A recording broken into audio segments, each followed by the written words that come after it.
Welcome to It Feels Like Home, the podcast where real life stories contain moments of faith. I'm Lisa Shudell, and I'm here to share stories of God moments. Whether you're listening on your morning drive, taking a walk, or folding laundry, I hope you find comfort and encouragement. Hey, Scott, welcome to the podcast.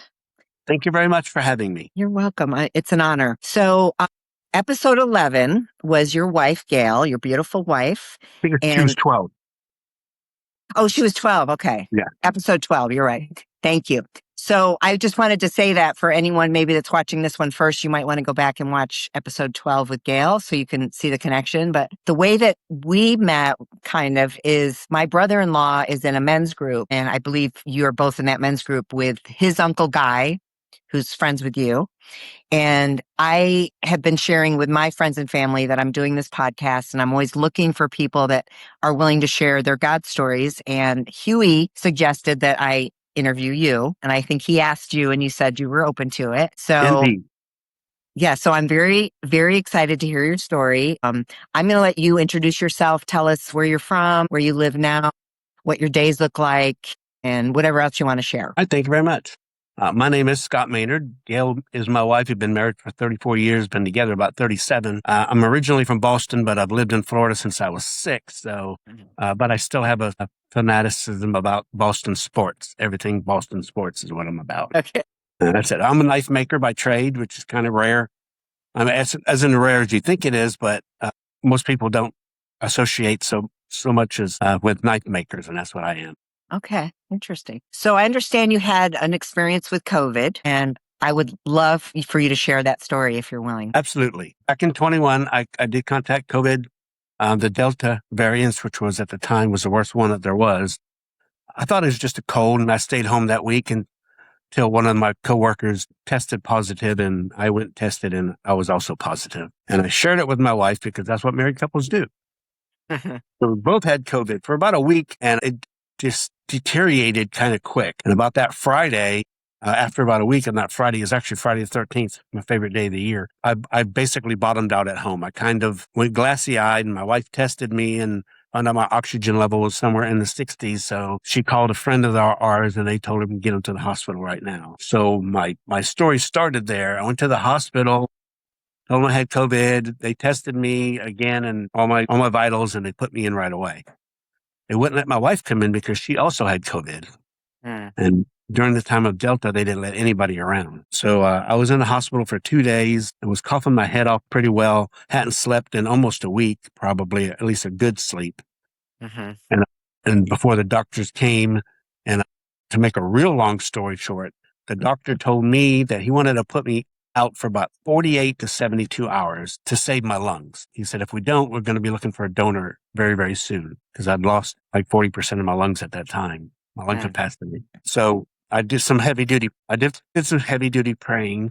And I had in my head, of course, I knew that once you went on the ventilator, 95% of the people did not come off. But I was my whole story is really revives around my faith. I have strong, strong faith. And I knew that whatever happened, it was going to be okay. So I told the doctor, I mentioned it to my wife in a text that did not go through to her, that I spoke with Dr. G, meaning Dr. God, and I felt comfortable in doing what was going to happen. So I agreed to go under for 48 to 72 hours. Unfortunately, can I ask you a question? Sure. When he said that he wanted to put you out, did they sedate you or did they put you in a coma? Yeah, it was a coma. They put me in a coma, and I was on a respirator. Okay. Yeah, instantaneous. So I agreed to it, and 30 days later, I wake up. It was supposed to be 48 hours, 2 or 3 days, but 30 days later, I wake up. And I wasn't very pleased with what was going on, and I attempted to rip out the respirator out of my mouth, so they put me back under for another 8 days. So I was actually under for 38 days.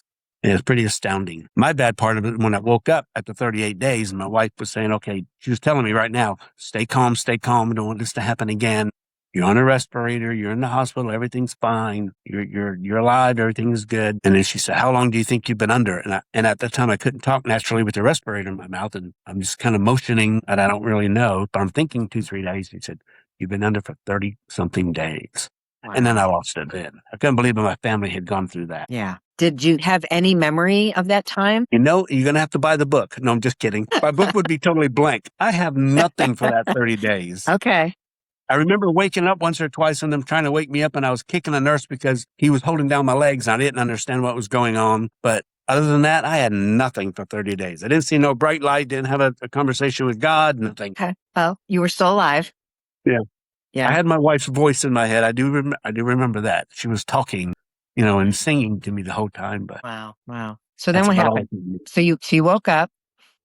Yeah, I woke up and I had lost use of my left arm. I have a splint on it now. They had done some nerve damage by tossing. I say tossing. I apologize for that. For turning me over. Yeah. You have to keep your limbs moving for the time you're in the hospital. And sometime during that time, they separated my muscle, or rather my nerve from my left shoulder in about 3 fingers depth. So I had no use of my left arm. But other than that, I mean, I also lost about 45, 50 pounds over the period of time I was in there. But then I stayed in the hospital for a rehab, and my total visit was about 88 days in the hospital. It's a And long then time. rehab. Yeah. Yeah, it was pretty crazy. Yeah. So what do you believe is the reason that God saved you? He's not finished with me yet. I had just started with the men's group at the men's ministry that he was a part of. And I knew that it was growing very, very quickly. And the men are unbelievable prayer partners. Then I just knew that my time wasn't up. I had the faith in God. I was in the children's ministry. At that time, I had actually already just retired from the children's ministry because I had an injury on my right arm about a year before. And I'm a big kid. I'm still in 3rd grade. I taught 3rd grade for 20 years. I'm still in 3rd grade. So I would be on the floor with him, rolling around, joking around with him, and I couldn't do that no more because I tore my muscle in my right arm. So Okay. I did step down, but I knew I had a ministry in me, and I just didn't know what it was. Mhm. And I was confident. Right. So what was growing up, what was your experience with faith or God or church? Were you raised in the church? I want to say I was, but I really wasn't. I wasn't raised in. My mom was Catholic growing up. We went to a Catholic church for a few years when we moved here, until they found out my mom was divorced and we got excommunicated, got booted out. But then my mom actually, my experience in growing up in church was, I'm from a family of 9 kids at home. It's actually Wow. 12 of us. Wow. Oh, excuse me. And her rest time was putting us on a bus on Sunday and sending us to Sunday school. So that was really, growing up, that was my experience in church all the way up until high school, I would imagine. Okay. Do you remember when you first believed? Yeah, actually, just like Gail, I was at an Amway convention. I can't really say that. I've always believed in a higher power. I've always believed that. What I did not say about my family earlier was it was a pretty rough growing up. My mom was a single mom with 9 kids. Wow. And she would tell you, she passed away before she gave her life or rather when she gave her life to Christ. But she often said she was a lousy mom. She was a selfish woman, but she was my mom. Mhm. It was her first and then her kids, really, in that point. So really, we were on our own almost our entire life. We had free reign to do everything. And in doing so, I had 2 or 3 brothers that tended to go the bad way. They got in a lot of trouble. Mhm. So the name Maynard around our neighborhood was not very good, no matter who you were. But I kind of saw what they were going through, and I decided I wasn't going to go that route. Might have also been I was a runt of the family, but I don't know. Or they were pretty good sides. They'd take it out on me anyways. Mhm. So I really wasn't grew up in church, but I was made aware that things weren't very good around us. Mhm. Yet I thought I was doing the right thing on my own. I knew I was a very smart kid, and that's what I thought I was doing. Come to realize later that I was just protected, because how could God use me in a children's ministry for 30 years with a record? Yeah. I And so found that then out later. you went to an Amway meeting. Yes. And what I went to happened? an Amway convention, and it was a business meeting, and first 2 days, no sleep. I don't know if you've ever been experienced with it. I mean, it's a lot of fun, but it's go from 7 o'clock till 9 o'clock that night, different meetings, different teachers.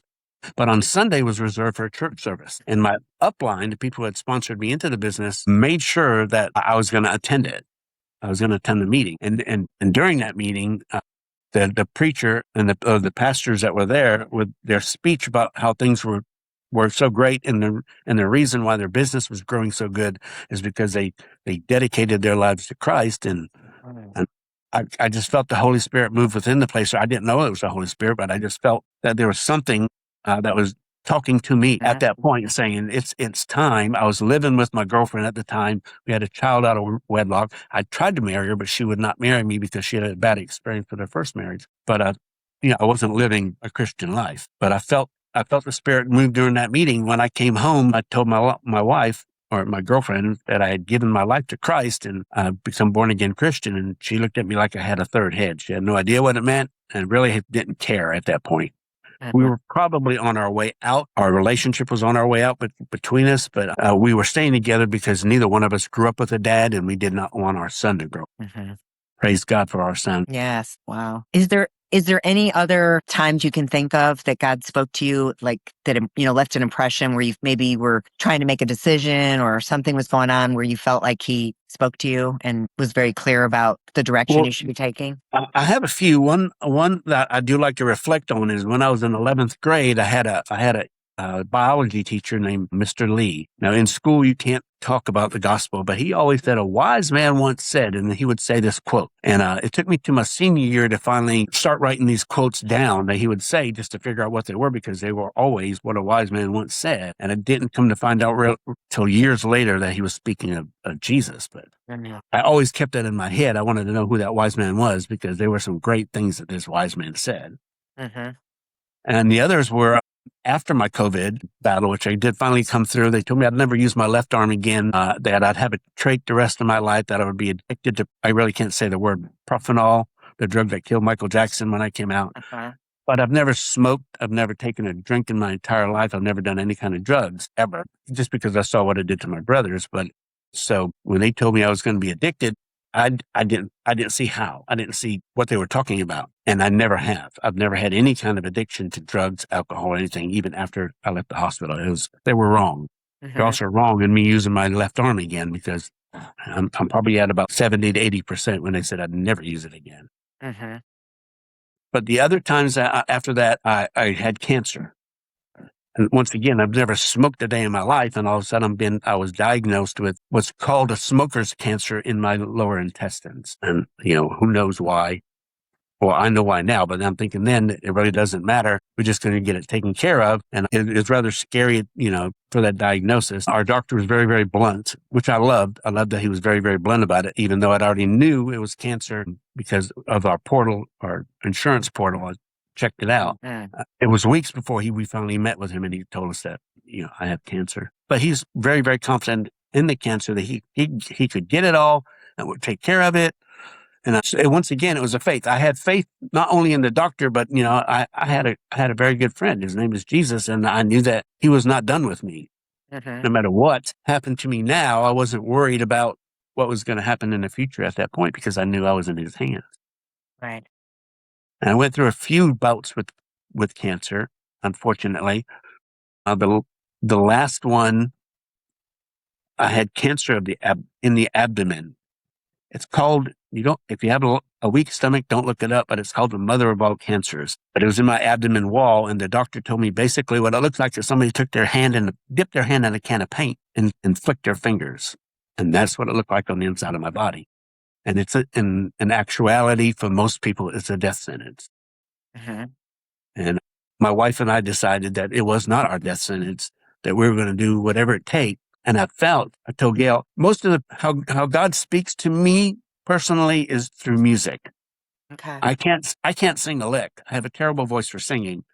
I have a nasal tone voice, and it just doesn't do good for singing.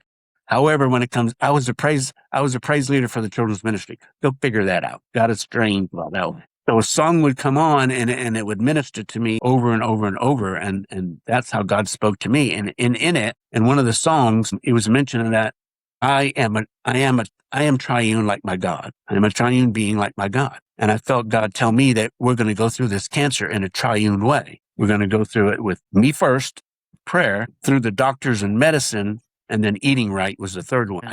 I was overweight. I did need a lot of exercise. And so we told the doctor we're going to take a couple months and work on this physically and healthy and with prayer, since according to him, it was almost a death sentence anyways. And within 3 months, when I went back for my tests, they noticed that there was an increase in everything good. Mm-hmm. So they were astounded at what was happening within me, but they still did not know. They still felt the cancer. They had to go in and get it out. And I told Gail, I want to go through this. This is what I have to go through. She didn't want me to go through the surgery, to the chemotherapy and all. But I said, once again, reflecting on the triune God and the way that I was led, she finally agreed to, do it my way, to listen to me that way, that I had heard from God. And that's what we're going to do. So you did the chemo? I did a chemo. I did about 7 or 8 sessions. You know what? And even in that, we looked it up. Gail did some studying. I mean, she once did a lesson called "Everyone Deserves a Scott." I think she mentioned that in hers. But I tell you what, if you're going through something like this, to have a Gail is astounding. The research that she did, and she would talk to me about it, and most of the time I would balk because it's rough. It was rough doing. It was astounding. But the research told her to walk before chemo, walk every hour, on the hour during chemo, and then walk after chemo, that it would help to get it out of your system. Mm-hmm. So I did that. The doctor said I would lose my hair, which I don't have much anyway, but the doctor said I would lose my hair. I would, lose a few issues have more issues with my body. But we didn't believe him. There's no way we were going to go through that. And I never lost a hair on my head the entire time. I walked every hour on the hour during the chemo, and people looked at me like, "What are you doing?" Finally, we get to know these people because there's 20 or 30 people in this ward at the same time going through the same thing. Take a lap for me. All we could do is just walk around the ward. Take a lap for me. We tried to encourage them to join us, but no one ever did. But still, I've never lost a hair on my head. I never lost my voice. I never lost, it was God. God's faith stood by me the entire time. It really wasn't that bad. So you've been cancer free for how long? Honestly, I really don't know. I think after when they went in for the surgery and they're expecting, the mother of all surgeries is, I don't want to be, they have to open you completely up and they take everything out and they bathe you in the chemo also there for a couple hours and then they wash you out and they put you back together. When they got in expecting the walls to be totally feathered with the paint, there was none. Wow. There was 3 or 4 nodules and some of them pretty deep that they had to go in and cut out. But what they said was going to be in there was gone. Wow. And God had taken that out of me. So there was no more spreading. And it's been since June of, last year that I've been dealing with other issues regarding the surgery. But I guess sometime late last year, my last test showed 0.0. I had a few that went back up a little bit. And I think it was because Gail and I had kind of went off the health a little bit. Mm-hmm. And we got back on it. And my last test about 3 months ago, shows back to 0.0. So it's been quite a ride. Yeah. Wow. That's cool. So is there any other stories like that you want to share? I mean, with my health, the way it has been, other than the people around me, here's a real strange thing about this. Before I got cancer, we used to never say the word cancer. And my wife and I would always be the couple that would pray for the people who had cancer.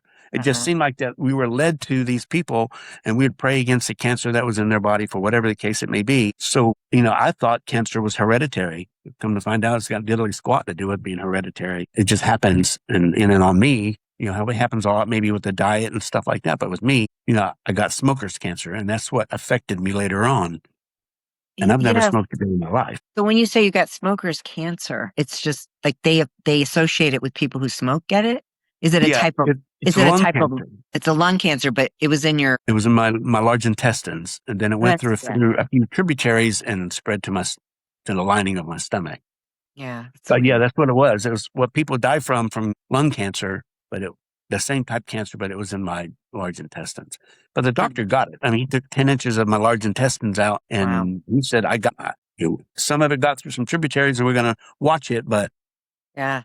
I got the major. I had no problems with that after that. But I mean, so we're able to use what I've gone through. And it's astounding how many people right now are going through cancer, especially people that we even know, or people that came out of the woodwork once they hear of our testimony. Right. The whole entire church knows about it. We don't try to hide it.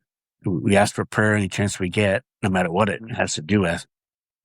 And we have a great group of friends, great group of acquaintances in other churches. During my bout with COVID, Gail put it out there for prayer for everybody, anybody, anywhere.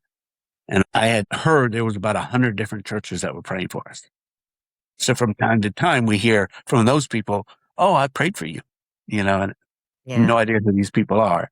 So Wow. we share that now with everybody, and it's the same way. We try to get them not to stay hidden. It's nothing to be ashamed of. My goodness, let's Right. lift this before God, put it before Him, and let Him take care of it. It's not your. It's just it's a disease. It's Yeah. just a bug. He can take care of anything. Take care of a cold. He can sure take care of that. Absolutely. Yeah. So now we use our testimony to speak to other people going through this pain. Through our testimony to that if He did it for me, He'll do it for you. Absolutely. Absolutely. I think the And He power has. of the faith, God can heal anything. And I love that you shared that, the doctor said you're never going to use your arm and now you're using your arm. Like, never believe. And I'm not saying, doctors don't know what they're talking about, but I think sometimes they want to give you like worst case scenario. Or this is typically what happens, but that doesn't mean it's going to happen to you. Anyone can heal 100%. And, Amen. don't believe that you can't do something because, when you break a leg or whatever and somebody says, "Oh, you're never going to walk right again." It's like, no, you can do anything with the power of the Lord, right? So, Amen. yeah. We So felt that all that's the way through. I've always been that way. I mean, I thought it was positivity in myself. Like I said, I mhm, thought I was just being a good boy, but I've always had that faith. I knew that somebody or something was looking out for me no matter what it was. definitely, I mean, I definitely. felt him all the time and with everything and every day that I do. But with that, never use my left arm again. I am a knife maker. Now I run the company now, but I'm a knife maker. Right. And I've always been a hands-on person to where I would go to the shop and show them, this is how we do things. You're doing this wrong. Let me show you how to do it right. And it came to a point where I wasn't able to do that Hmm. any longer because I didn't have use of my left arm. But graciously, my employer is a very wonderful man. We pray for him every day. And he called me up as soon as I was able to speak again in the hospital. And he told Gail, let me speak to my son. Nice. So I was pretty, 43 years I've been there. So Wow. yeah. Wow. Yeah. So when you were saying, like, for example, like you felt that God wanted you to do the chemo and your wife wasn't sure about that. How did you know that that's what God wanted you to do? I had been asking the Lord that I needed something. I'm not going to say I wasn't afraid because they just basically gave me a death sentence, said maybe 18 months Hmm. is how long it would run its course. And that's if I did have this surgery, maybe they could, give me another 18 months. So I'm thinking, understanding what was going to have to go through that surgery, I was not willing. I was like, I'm not going to do it. I'm 60 years old. I've lived a good life. I felt very good. I knew where I was going. I hated that I was going to leave my family behind, but Hmm. I was just going to use the time I had. And I was listening, and I can't remember what song it was at this point, where he said that about I'm a triune man.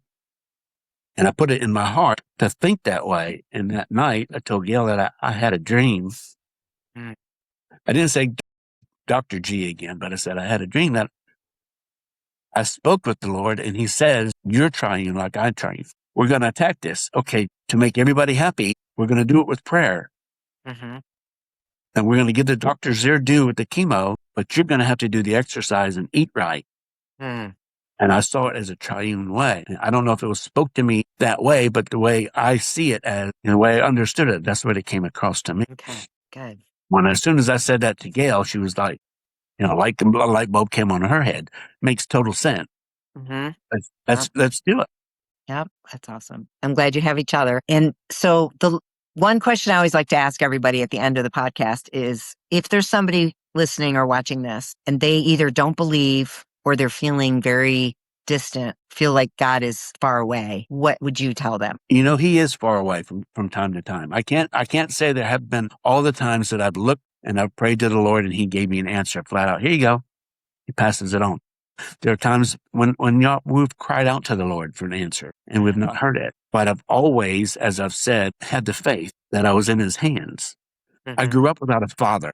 I had stepfathers, but I grew up without a father. Gail had a wonderful dad later in life, but she lost her dad, which is another great story with her, for 25 years. And everything the locust was stolen from her was returned. She got her dad back the last 25 years of his life. Mm-hmm. So the only father I've ever known was God. And I had the faith that whatever He said He was going to do, He was going to do. And I felt in the triune that I was going to be fine. I mean, to be given a death sentence at 60 years old when I thought I was I was overweight, but I thought I was in decent health was a bit overwhelming. Mm-hmm. But the people that I hang around with, the men that I hang around with, the wives that my wife hangs around with, people didn't look at us. They already knew what we went through with COVID. And they're like, Guy, if you know Guy, he's the biggest joker that you're going to meet.